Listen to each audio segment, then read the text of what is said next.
ดี๋ยวตัวแสบแกเห็นที่นี่เป็นร้านอาหารหรือไงอ่ะแกออกมานะแกออกมาสิออกมาเฮ้ยมีคนอยู่ในห้องผมไร้สาระออกมาเลยมีจริงๆแฟนผมอยู่นี่ด้วยอนาคตอย่างแกยังจะมีแฟนอีกยังจะสอบอยู่ไหมเนี่ยพี่ลูกพอได้แล้วนะเพื่อนนายมีลูกแค่คนเดียวนะต้องให้เขาเลี้ยงนายตอนแก่เท่าจะเลี้ยงตอนแก่เท่าไม่ง่ายหรือไงทั้งที่มีเมียกับเพื่อนนะเฉินออกมาดิเราส่งพ่อนายกลับบ้านก่อนนะคืนนี้นายก็นอนที่อู่ซ่อมรถก็แล้วกันขอบคุณครับอาหลิวไม่เป็นไรนายนะไม่ต้องรีบร้อนอีกเดี๋ยวค่อยออกมานะ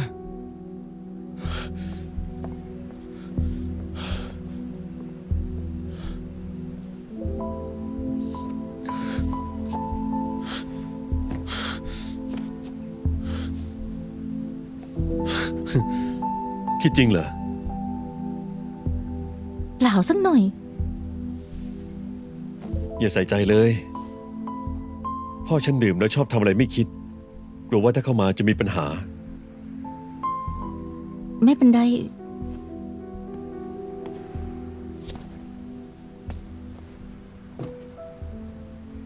เมื่อกี้ฉันพูดไม่คิดอารองฉันเคยพูดแบบนี้หลบการโดนตีไป1 ยกพ่อนายยังตีอานายด้วยเธอจะไปนั่งที่โซฟาหน่อยไหมได้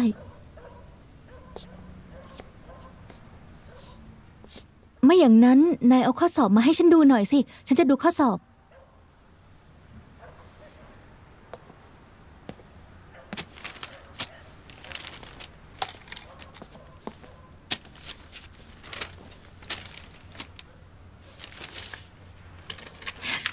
ชุดนี้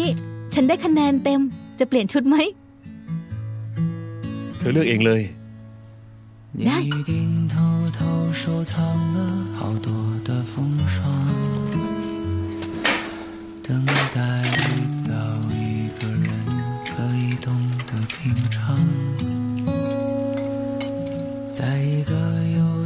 ชีวิตคือความลำบากฝึกเดินไปข้างหน้า半个月亮，月亮，你一定默默擦拭了好久的时光，甚至生命在静默如谜时才有光，在一个无人知晓的晚上。一滴清凉清凉ฉันจะออกไปดูนะล็อกประตูด้วย你一定偷偷去过了最远的地方带回剩下的绿杨和秋天的落黄在一个永远静梦的晚上一首悲怆青春无恙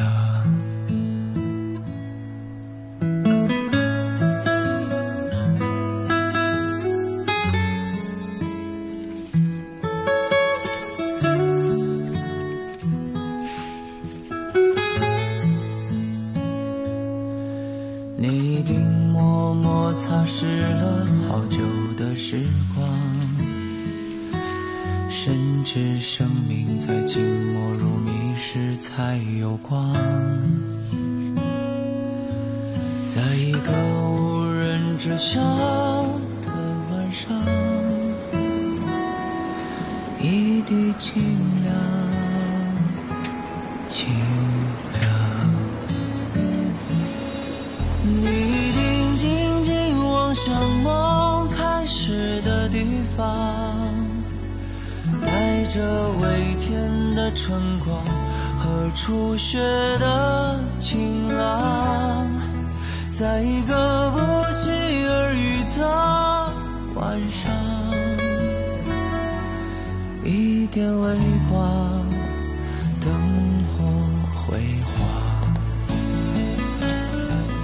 你一定默默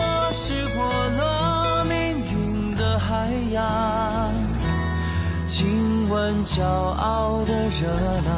拥抱落泪的星光，在一个单儿 นายไม่เป็นไรใช่ไหม 晚上。 ไม่สบายตรงไหนหรือเปล่า ให้ฉันไปโรงพยาบาลเป็นเพื่อนไหม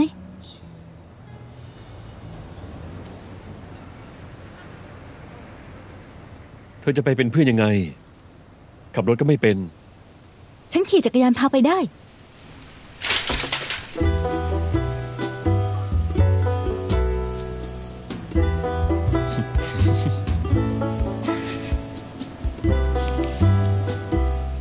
จักรยานคันนั้นเหรอ ถึงจะเล็กก็เป็นจักรยานนะ